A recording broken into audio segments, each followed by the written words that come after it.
बुद्ध के आने की खुशी में लोग दिया जलाए थे। तो हम लोग इस त्योहार को दो रूप में देखते हैं। एक तो महामोगलायन और सारिपुत्र के स्मृति का जो दिवस है, स्मृति दिवस के रूप में, और दूसरा बुद्ध जो आए अपना कपिलवस्तु जो जो जन्मभूमि था उसके उत्सव में जो लोग दिया जलाए उस रूप में।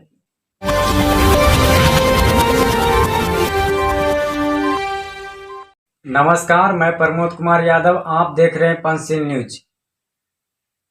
मैं आज पहुंचे हुए हैं राष्ट्रपति से सम्मानित डॉक्टर सौरभ सुमन जी के यहाँ पहुंचे हैं एवं सोना का मुकुट से भी सम्मानित किया गया।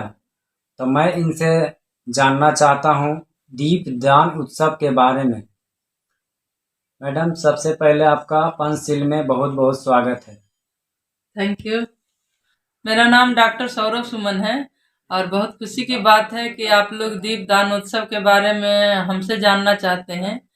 मेरे जानकारी में सम्राट अशोक महान जब कलिंग युद्ध जीते उसके बाद इन्होंने प्रजा और राजा और प्रजा दोनों मिलकर के 1 महीने का उत्सव मनाया करते थे। सम्राट अशोक के पहले यानी बुद्ध के समकालीन बुद्ध के शिष्य के रूप में महामोगलायन और सारिपुत्र थे। इन्हें अंधविश्वासी लोग इन्हें हत्या करने के ख्याल से इनका हाथ पैर काट दिया था और निर्मम हत्या करने का मैंने किया था, लेकिन इनका जान बच रहा था। किसी तरह दोनों सारिपुत्र और महामोगलायन अपना हाथ पैर समेट करके और आए बुद्ध के पास और अपना अंतिम सांस लेने के लिए उनसे मांगे कि हमें ऐसा आशीर्वाद दें कि मैं इस धरती यहाँ से चला जाऊं छोड़ करके धरती से और मृत्यु को प्राप्त करूं। तो बुद्ध आज्ञा दिए तो दोनों मृत्यु को प्राप्त हुए। वो जो दिन था जिस दिन अंधविश्वासियों ने, पाखंडियों ने महामोगलायन और सारिपुत्र को निर्मम हत्या करने का जो प्रयास किया था, वो दिन कार्तिक के अमावस्या के काली रात थी। और वही काली रात, अंधेरी रात का लाभ उठा करके पाखंडियों ने सारिपुत्र और महामोगलायन की हत्या किया था।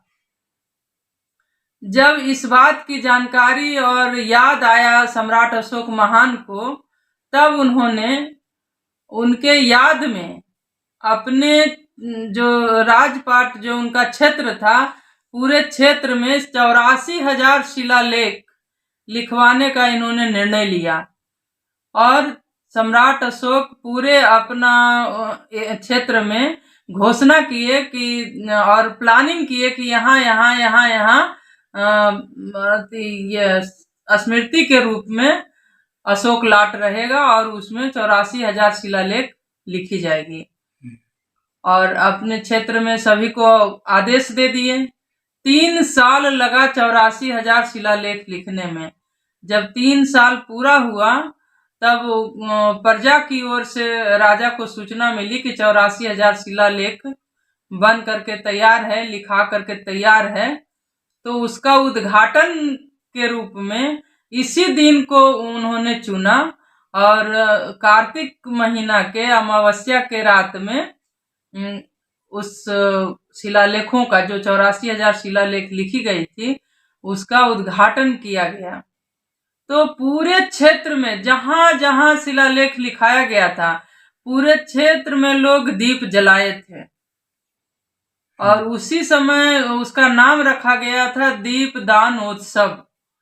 जो लोग गरीब थे, जिनके पास दिया नहीं था, उनको दान में दिया गया और सारे लोग अपने घरों में जहां पे शिलालेख लिखाया गया था वहां पे, यानी पूरे एरिया में दिया जलाया गया। पूरे भारतवर्ष में पूरे भारतवर्ष में, उसमें विदेश से भी कई देश, उस समय भारत में ही था और उस समय मगध के नाम से जाना जाता था। हमारा देश का नाम मगध देश था और उसी समय पूरे देश में दिया जलाया गया था।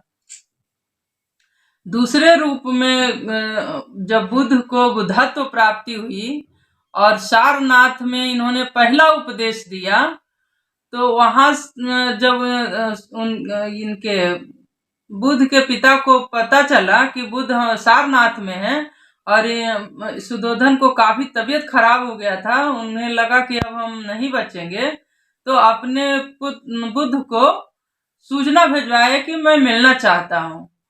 तो बुद्ध आए कपिल वस्तु, तो जो कपिल वस्तु के लोगों को जानकारी मिली कि बुद्ध आ रहे हैं, तो उनके खुशी में पूरा सारनाथ से लेकर के कपिल वस्तु तक जितना दूरी था, पूरे और आसपास में जो भी गांव था, सभी गांव के लोगों ने, क्योंकि अंधेरा था उस समय, कोई लाइट का तो उस तरह का व्यवस्था कुछ था नहीं, तो बुद्ध को आने में दिक्कत नहीं हो, किसी तरह के परेशानी नहीं हो, तो लोग उजाला के लिए पूरे रास्ता में दिया जलाए थे।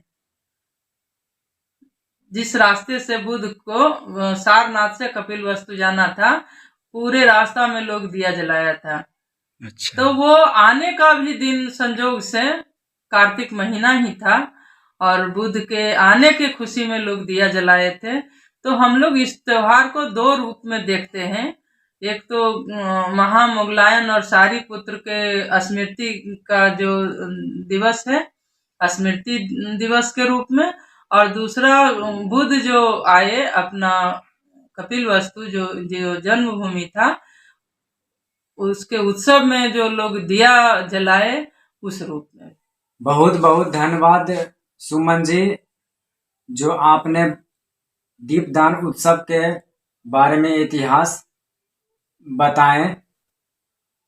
हमको लगता है कि श्रोतागण को भी आपसे सीखने के लिए बहुत बड़ा मौका मिला है। बहुत बहुत धन्यवाद।